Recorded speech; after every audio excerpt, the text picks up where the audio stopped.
asalaamaaleykum sama gars yi c'est Omzo TV officiel technologie en wolof nuyu naa leen baax ziar leen di leen jaajëfal di la wax rek bi de c'est la première fois yaa ngi doog a tomb ci chaîne bi wala ci vidéo bi invité na la nga abonné te nga bës cloche notification bi ndax ngay mën di recevoir sun ay yeneen di vidéo tey nag dañuy ñëw andiwaat leen beneen astuce bu am solo ci benn application bu xamante ne si dafa lay permettre ngay mën di récupérer ay say SMS yu xamante ne si dafa supprimé wu bépp SMS bu xamante ne si ne da nga ko amoon mu supprimé wu rek nag ngay dem ba récupérer ko parce que parfois dafa lay dal ngay supprimer nga jum supprimer sa benn SMS bu xamante ne si ne bëggoo ko woon supprimer wala dara loolu lay ñëwal la nag nga koy def ba récupérer ko loolu très facile pour loolu nga dem Play Store wala application bi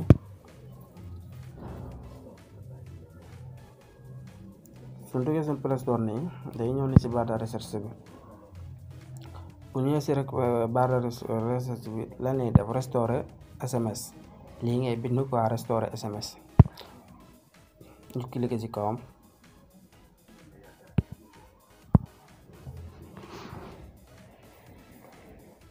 suñ cliquer ci kawam dañuy bàyyi mu ubbeeku quoi voilà léegi bu ubbi ko dañuy charger application bu xamante ne si ne moom la ñuy dem pour xool ko ñu cliquer fii ci application bi moo nekk ni application muy restaurer les messages en fait message bu xamante ne si ne dafa supprimé woon rek booy ñëw fii dañ koy daati mën a récupérer quoi léegi naka la ñuy def dañuy def ouvrir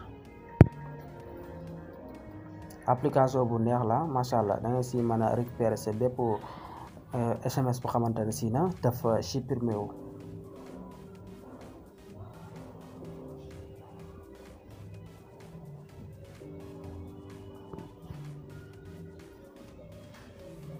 léegi ñu patienté bàyyi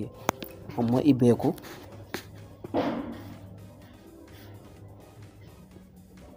patienté tuuti bàyyi application bi ibbeeku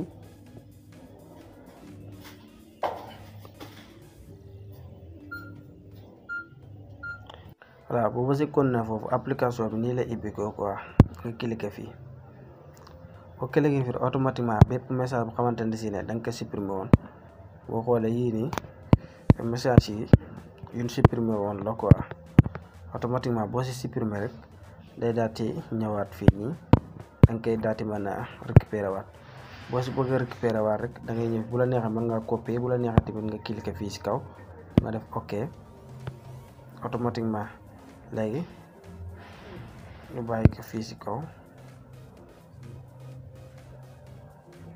ñu pour définir par défaut automatiquement message bi day daal di restauré waat daal di installé daal di ñëw sa accueil SMS quoi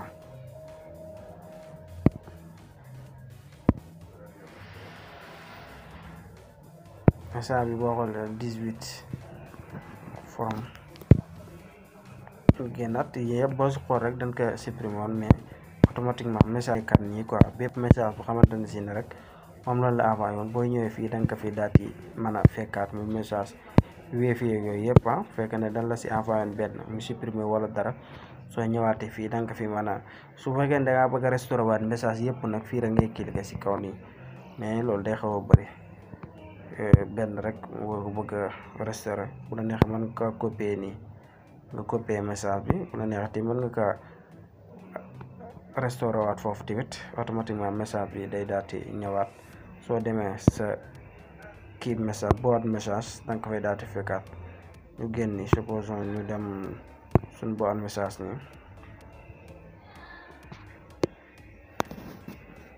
ñu bàyyi suñ boîte message bi ñu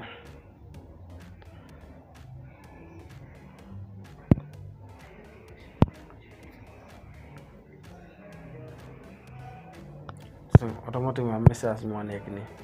yoo xamante si dañ ngaa supprimer woon foofu moo nekk noonu si kaw quoi voilà moom rek ngay récupérer waat saa ay message xamante ne si ne SMS xamante ne dafa supprimer woon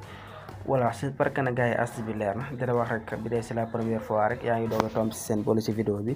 ñu ngi lay invité nga abonné te nga bës cloche notification bi ndax ngay mën di jot suñ ay yeneen vidéo te la dig daje à la prochaine vidéo incha allah